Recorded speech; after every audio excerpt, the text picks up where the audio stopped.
There was a boy who walked alone through the woods. His gaze was fixed on the path in front of him. His steps were slow, and his shoulders were slumped. In his hand, he clutched a small broken branch.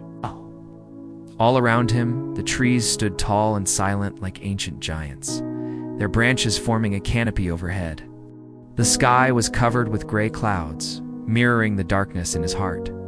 He stopped at the base of a great tree, a tree that seemed to have seen it all. He sat beside its rough bark, held the branch to his chest, and let a tear slip down his cheek. Time passed in that quiet place, measured only by the rustling leaves and the boy's shallow breaths. Lost in thought, he stared at the branch until a new resolve seemed to dawn on him.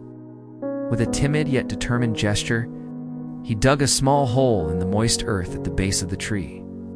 Gently, he planted the branch, covered it with soil, and pressed it against the trunk, as if seeking support. Then he stood up, his gaze fixed on the horizon, as if entrusting that soil with a dream he refused to let die. The days changed. The sky opened. Light rain fell, then sunlight filtered through the leaves, dappling the ground where the boy had planted the branch.